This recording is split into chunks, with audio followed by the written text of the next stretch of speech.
Բարդ սիրելի հայրենակիցներ, այսօր արդեն հուլիսի 2-ն է, երեկ չստացվեց պատրաստել հաղորդում, քանի որ Թբիլիսիում էի գտնվում։ Դրա համար հունիսի 30-ին գիշերը 11 անց պատրաստել էի կարևոր մի հաղորդում, որպեսզի երեկվա օր առանց հաղորդում չմնայեք եւ կարևոր հարցեր կար քննարկելու, չնայած ցավոք դիտումները շատ քիչ էին։ Հիմա սիրելի հայրենակիցներ, իրոք մեկ օրվա մեջ շատ կարևոր հարցեր են հավաքվել քննարկելու։ Փորձենք այդ հարցերին բոլոր հարցերին անդրադառնալ, քանի որ իրոք շատ տուրբուլենտ իրավիճակ է հիմա ստեղծվել մեր տարածաշրջանում եւ դա վկայում է նաեւ Ադրբեջանի եւ Ռուսաստանի միջև նոր լարվածությունը, ինչպես նաեւ Հայաստանի եւ Ռուսաստանի միջև լարվածությունը։ Կարծում եմ անիմաստ է հիմա անդրադառնալ Նիկոլ Փաշինյանի նոր հայտարարություններին հոգևորականների մասով, քանի որ հիմա մենք ավելի կարևոր հարցեր ունենք հիմնականում քննարկելու, բայց այս հարցով ուզում եի ուղղակի մեկ հարցի անդրադառնալ, ինչու է ստացվում այնպես, որ Նիկոլ Փաշինյանը այնպիսի հայտարարություններ է անում, որոնցում որ միշտ տեղիք է տալիս, որ նրանք քննադատեն կամ իր հայտարարությունները օգտագործեն։ Նույն խոսքը նրա մասին է, որ նա գրել էր, որ բոլոր ամուսնացյալ նորմալ քահանաները իմ եղբայրներն են, դա որ տեսա ես միանգամից հասկացա, որ հիմա Էջմիածնից հրահանգ է իջեցվելու, որ ամուսնացյալ քահանաները սկսեն գրել, որ Նիկոլ Փաշինյանը մեր եղբայրը չէ, եւ այդպես էլ եղավ, բազմաթիվ քահանաներ, եթե ոչ բոլորը, այս բոլոր քահանաներին չեմ կարող հետևել, բայց տեսա բազմաթիվ քահանաներ, որոնք որ նման գրառումներ էին անում, այսինքն առիթ էր տվել Նիկոլ Փաշինյանը, որպեսզի Էջմիածնից այդպիսի հրահանգ իջեցվեր եւ այդպիսի գրառումներ արվեին։ Լավ, այս հարցը երևի շրջանցենք եւ սկսենք ավելի կարևոր հարցերի անդրադառնալ, որոնք որ իրոք կարծում եմ ավելի կարևոր են, քանի որ եկեղեցու շուրջ այս բանի դրությամբ մեծ հաշվով շատ բան չկա խոսելու այս բանի դրությամբ։ Կրկին անդրադառնամ Կայա Կալասի այցին Հայաստան, չափազանց կարևոր է եւ ես այդ միտքը չէի արտահայտել, հիմա արտահայտեմ։ Պատկերացրեք, երբ որ ՀԱՊԿ-ի արտգործնախարարներ, ՀԱՊԿ երկրների արտգործնախարարները հավաքվել էին եւ քննարկում էին անվտանգային հարցեր, այդ նույն օրը Հայաստանում տեղի էր ունենում Կայա Կալասի այցը եւ Հայաստանի եւ Եվրամիության միջև ստորագրվում էր փաստաթուղթ, որով որ փաստացի Եվրամիությունը եւ Հայաստանը սկսում են անվտանգության եւ պաշտպանության ոլորտում համագործակցությունը։ Սա շատ կարևոր արձանագրում է, նախորդ հաղորդման մեջ ես չէի ասել, բայց ես նկատեցի եւ ասեմ, որ քաղաքականության մեջ պատահական ոչինչ չկա, սա հստակ նշանակում է մեկ բան, որ Հայաստանը փոխում է իր արտաքին քաղաքական վեկտորը, շատ հստակ ձևով փոխում է, դրա համար էր այդ մեծ վայնասունը Ռուսաստանի Դաշնության կողմից եւ դրա համար է այս բոլոր խառնաշփոթը, այսինքն իրենք շատ լավ տեղեկացվել էին, որ նման փաստաթուղթ է ստորագրվելու, կնքվելու Հայաստանի եւ Եվրամիության միջև, դրա համար այդպես խառնեին եւ հենց օրն էլ հեչ պատահական ընտրված չէր, որպեսզի այդ փաստաթուղթը կյանքի կոչվի, այսինքն հիմքը դրվի այդ փաստաթղթով Հայաստանի եւ Եվրամիության միջև ռազմական համագործակցության։ Հաջորդը այն է, որ արդեն հստակ արձանագրվեց, դրա մասին խոսեց թե Կայա Կալասը, թե Արարատ Միրզոյանը, թե նաեւ հետո Փաշինյանի մոտ դրա անդրադարձը եղավ, որ հիբրիդային շատ լուրջ պատերազմ է մեղվում ընդդեմ Հայաստանի եւ փորձում են Հայաստանի ներքին գործերին միջամտել եւ ժողովրդավարությունը պաշտպանելու համար պետք է դիմել շատ վճռական քայլերի, շատ լուրջ գործողությունների եւ դրա համար էլ հեչ պատահական չէ, որ հիմա արդեն Փաշինյանն էլ սկսեց օգտագործել ազդեցության գործակալներ բառապաշարը, ինչը մենք վաղուց արդեն անում էինք, շատ լավ է, շատ ճիշտ է եւ ես կարծում եմ, որ հստակ բոլորը պետք է իմանան, թե ովքեր են այդ ազդեցության գործակալները եւ ովքեր են Կրեմլի քարոզչական այդ ռոպագանդան, քարոզչական գործիքները տարածում Հայաստանում։ Այստեղ կարևոր է մեկ բան ավելացնել, որ երեք ես տեսա հարցազրույց Կայա Կալասի հետ, որը որ անցկացնում էր Հայաստանի հանրային ալիքը Պետրոս Ղազարյանի գլխավորությամբ, բայց ուղղակի մեկ բան անհասկանալի էր, սիրելի հայրենակիցներ, ամենայն անկեղծությամբ, ինչու էին այդ ռուսական նարատիվները որպես հարց տրվում Կայա Կալասին։ Միթե պատկերացում չկար, թե ով է նստած Պետրոս Ղազարյանի դիմաց, Պետրոս Ղազարյանը պատկերացում չուներ, ես իրան չեմ ճանաչում, ոչ վատն եմ ցանկանում ասել, ոչ լավ, ոչ էլ բամբասանքի եմ ցանկանում վերածել այդ հարցազրույցը, բայց ինձ զարմացրեցին այդ հարցերը, միթե Հայաստանում չկա որևիցե մարմին, որը որ մի հատ կստուգեր, թե ինչ հարցեր են գրված, որոնք որ տրվելու են Եվրամիության բարձր ներկայացուցչին, ես զարմացած եմ ուղղակի եւ կարծում եմ, որ Տիկին Կալասը եւս զարմացած էր այդ հարցերի բովանդակությունից։ Մեկ կողմով լավ է, որ ինքն էր կոնկրետ անդրադառնում այդ հարցերին պատասխանելով, քանի որ անմիջապես իրենից ենք մենք լսում այդ հարցերի պատասխանը ռուսական թեզերի ջախջախման անհրաժեշտության համար, բայց մյուս կողմից ես չեմ կարող ասել, թե ինքը ինչ պատկերացում է կազմելու Հայաստանի հանրային հեռուստաընկերության մասին եւ ընդհանուր առմամբ Հայաստան կատարած այցի մասին այդ հարցերից հետո։ Դե հուսանք, որ մեծ հաշվով շատ վատ չեն անդրադառնալու այդ հարցերը Եվրամիության դիրքորոշման եւ պատկերացումների վրա։ Մյուս կողմից թող տեսնեմ, որ նման պատկերացումներ, նման հարցեր, նման հիբրիդային մեխանիզմները Հայաստանում շատ են եւ Հայաստանի հետ դեռևս շատ մեծ աշխատանք կա արվելու։ Հիմա անդրադառնանք Ալեն Սիմոնյանի երեկվա շատ կարևոր հայտարարությանը, այն հարցին, թե ռուս падգամավորներից մեկ ասում է, որ շատ վատ վիճակում են հայ-ռուսական հարաբերությունները, նա ասում է, որ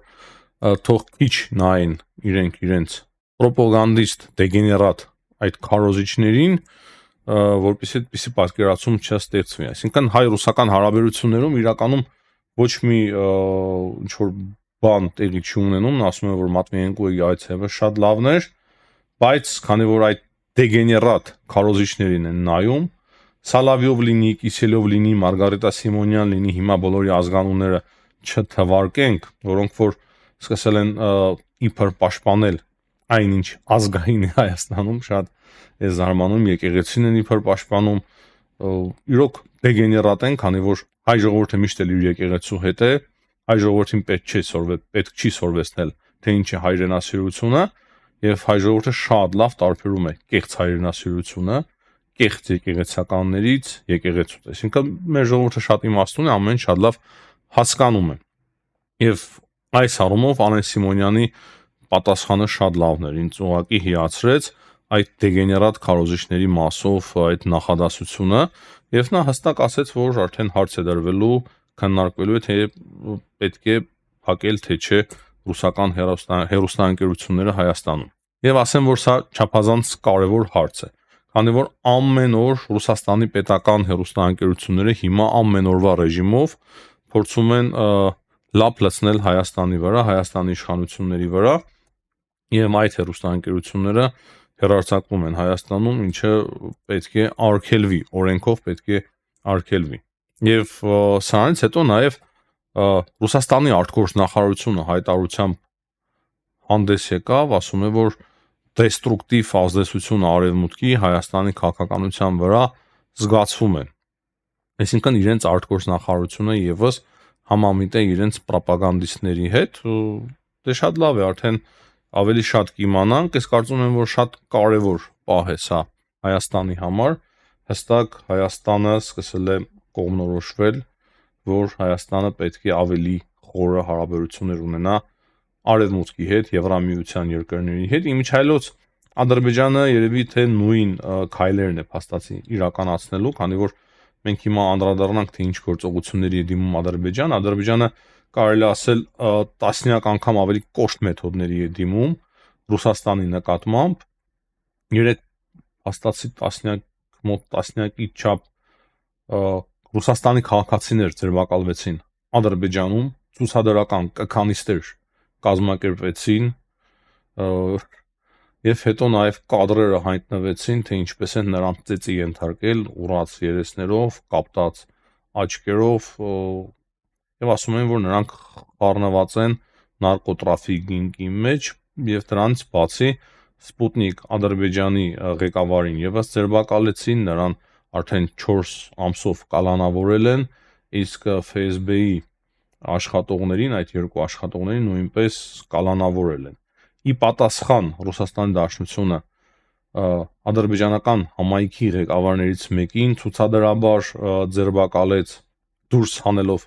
մեքենայից եւ այդպիսի մի քանի կադրեր եւս կային, թե ինչպիսի ձերբակալություններ են տեղի ունենում Ռուսաստանում ցուցադրաբար Ադրբեջանի համայնքի ներկայացուցիչների նկատմամբ։ Ճիշտ է, հետագայում ադրբեջանական համայնքի ներկայացուցիչին ազատ արձակեցին, բայց դա շատ ցուցադրական ձերբակալություն էր։ Երկու կողմից հստակ ցուցադրական ձերբակալություններ, կոպիտ հայտարարություններ արտգործնախարարություններից։ Պետք է նշեմ, որ դեսպանին էին հրավիրել, Ադրբեջանի դեսպանին Ռուսաստանում եւ բողոքի նոտա էին հանձնել, նույնն էր արել նաեւ Ադրբեջանը, ռուսների նկատմամբ հիմա նաեւ ձայնագրություն կա համացանցում, թե ինչպես Ռուսաստանի պաշտպանության նախարարի հրամանով խոցվել էր ադրբեջանական ինքնաթիռը, գիտեք նաեւ այդ պատմությունը, այսինքն ամեն ինչ հիմա քերի երես է հելել եւ շատ լուրջ լարվածություն կա Ադրբեջանի եւ Ռուսաստանի միջև, դրանից հետո նաեւ Զելենսկին էր զանգահարել Ալիևին, շնորհակալություն էր հայտնել, որ աջակցում է Ալիևը Ուկրաինայի տարածքային ամբողջականությանը, գիտեք նաեւ Բուչայի մասին ադրբեջանական հեռուստաընկերությունը ռեպորտաժ էր պատրաստել, Ռուսաստանը այնտեղ ցեղասպանություն է իրականացնում։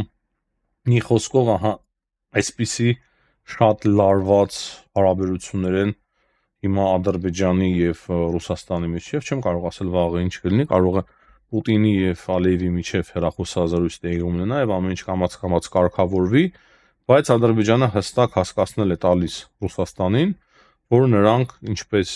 նաեւ իրենց մեծ եղբայր թուրքերը, պատրաստ են գնալ այդպիսի սրացումների, այդպիսի գործողությունների եւ ասեմ, որ շատ լավ է դա ազդում նաեւ Ռուսաստանի Դաշնության վրա, նրանք ավելի լավ են հասկանում այդ լեզուն, իրենց համար ավելի ընկալելի է այդ լեզուն եւ Հայաստանի կառուցողական քաղաքականությունը ցավոք սրտի, որ մենք Հայաստանի քաղաքական գործիչներից հիմնականում ոչ մի թթու բան չենք լսում Ռուսաստանի Դաշնության հանդեպ, շատ ավելի կոռեկտ են, տեսնում ենք թե ինչ կան, դա շատ ավելի բացասական է փաստացի ազդում Ռուսաստանի քաղաքականության վրա ընդդեմ Հայաստանի։ Բայց այս առումով շատ կարևոր է Ադրբեջանի դիրքորոշումը, անկեղծ ասեմ, առանց թաքցնելու, ես շատ ուրախ եմ, որ Ադրբեջանը կարող է ցույց տալ իր ինքնուրույնությունը, իր ինքնիշխանությունը փորձում է պաշտպանել, հակառակ պարագայում, եթե Ադրբեջանը ամբողջովին կլանվի Ռուսաստանի կողմից, Վրաստանը նույնպես ամբողջությամբ կլանվի Ռուսաստանի կողմից, ապա Հայաստանը կարծես թե ոչ մի շանս չի ունենալու դուրս գալու այդ ճահճից։ Հետևաբար Ադրբեջանի այս դիրքորոշումը, այս պահվածքը, եթե այն շարունակական լինի եւ Ադրբեջանը փորձի պաշտպանել իր ինքնիշխանությունը, իսկ սա պայքար է ինքնիշխանության համար, իմ պատկերացմամբ, դա կարող է բերել օգուտ նաեւ մեր պայքարին, հայ եւ վրաց ժողովրդի պայքարին ինքնիշխանության համար։ Այսինքն այդ հարցը հիմա հարավային Կովկասում չափազանց սուր է դրված եւ այստեղ ես տեսնում եմ նաեւ Թուրքիայի ներկայությունը Ադրբեջանում, հստակ երևում է Թուրքիայի ներկայությունը, կարծում եմ Վրաստանում նույնպես Թուրքիայի ներկայությունը բավականին մեծ է, որպեսզի թուրքերը թույլ տան, որպեսզի այստեղ ռուսական ներկայությունը ավելանա, իսկ Հայաստանում այնինչ տեղի ունենում, մենք հասկանում ենք, որ Հայաստանը փորձում է նույնպես թուլացնել Ռուսաստանի ազդեցությունը երկրի ներսում, որը որ կարող է բերել իրոք խաղաղության հարավային Կովկասում։ Այսինքն, եթե Ռուսաստանի ազդեցությունը թուլանում է Ադրբեջանում, Հայաստանում, ապա Ադրբեջանը կարող է ի վերջո գնալ արդեն խաղաղության կնքմանը Հայաստանի հետ, այդ փաստաթղթի ստորագրմանը,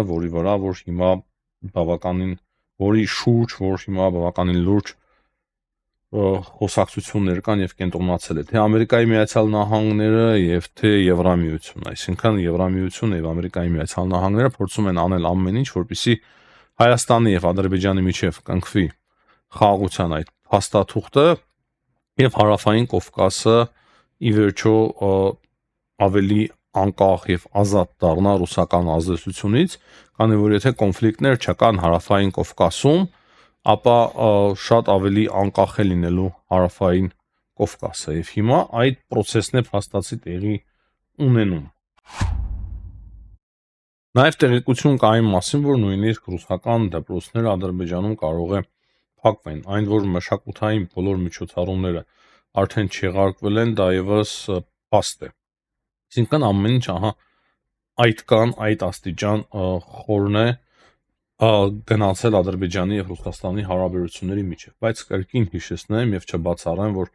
հնարավոր է հեռախոսազրույցներ տեղի ունենան Ռուսաստանի Դաշնության նախագահի եւ Ադրբեջանի նախագահի միջեւ եւ սկսեն կամաց այդ հարցերը հանգուցալուծել։ Կարևորը այն է, որ մեր հաշվին ինչ որ բաներ չպայմանավորվեն։ Ամենակարևորը դա է։ Միջազգային կարևոր իրադարձություններից կարող եմ առանձնացնել Վլադիմիր Պուտինի եւ Մակրոնի հեռախոսազրույցը։ Փաստացի այդ հեռախոսազրույցից մենք տեսնում ենք, որ Վլադիմիր Պուտինը իր դիրքորոշումը չի փոխել Ուկրաինայի շուրջ եւ նա կրկին նշում է, որ պետք է հաշվի առնվեն ներկա հողի վրա ստեղծված իրավիճակը, պետք է հաշվի առնվի դրանց բացի այս կոնֆլիկտը ինչից էր սկսվել, դրա պատճառները պետք է հասկանալ եւ հաշվի առնել։ Այսինքն ըստ Ռուսաստանի Դաշնության արևմուտքը, քանի որ ավելի ու ավելի շատ էր սկսել մոտենալ Ռուսաստանի տարածքին եւ փորձում էր Ուկրաինային ներգրավել ՆԱՏՕ-ի մեջ, դրա համար առաջացել է այս կոնֆլիկտը։ Այն որ հեռախոսազրույց կա եւ տեղի ունենում Ռուսաստանի Դաշնության նախագահի եւ Ֆրանսիայի նախագահի միջեւ, դա լավ է, բայց դերևս տեսնում ենք, որ Վլադիմիր Պուտինը չի ցանկանում փոխել իր դիրքորոշումը, ինչը վկայում է այն մասին, որ քիչ հավանական է, որ մինչեւ աշուն Վլադիմիր Պուտինը իր դիրքորոշումը փոխի եւ այս պատերազմը այնուամենայնիվ դերևս կշարունակվի։ Այսինքն ռուսները դերևս հույս ունեն, որ կարող են զարգացնել իրենց հարձակումը եւ նոր տարածքներ գրավեն, չնայած որ մենք տեսնում ենք, որ հիմա ռուսական հարձակումը բավականին լուրջ խնդիրներ ունի եւ կարելի է ասել, որ արդեն ձախողվել է։ Միջազգային մնացած կարևոր թեմաները վերաբերվում են արդեն հիմնական թեման կարելի ասել Մասկի եւ Թրամփի միջև հակամարտությունն է, այն կրկին նոր շունչ է ստացել։ Մասկը սկսել է մեղադրել Դոնալդ Թրամփին, ասում է, որ մի կուսակցական համակարգ է ձևավորվել Ամերիկայի Միացյալ Նահանգներում, օրենքներն է քննադատում, իսկ Դոնալդ Թրամփը ասում է, որ Մասկը բավականին լուրջ խնդիրներ կունենա իր բիզնեսի մեջ, իր էլեկտրոմոբիլների արտադրության համար, իր արբանյակային ծրագրի մասով, ինչպես նաև նա կարող է քննարկել Մասկին դեպորտացիայի ենթարկելու հարցը, ակնարկելով, որ նա, քանի որ եկել է հարավային Աֆրիկայից, կարող է անօրեն ձևով է ժամանակին եկել եւ կարող է իր արտաքսման հարցը եւս քննարկել։ Սա է, սիրելի հայրենակիցներ, ինչի մասին այս հաղորդման ընթացքում ցանկանում եի ձեզ հետ միասին կիսվել։ Հաջողություն եմ մաղթում բոլորին, ցտեսություն, կհանդիպենք։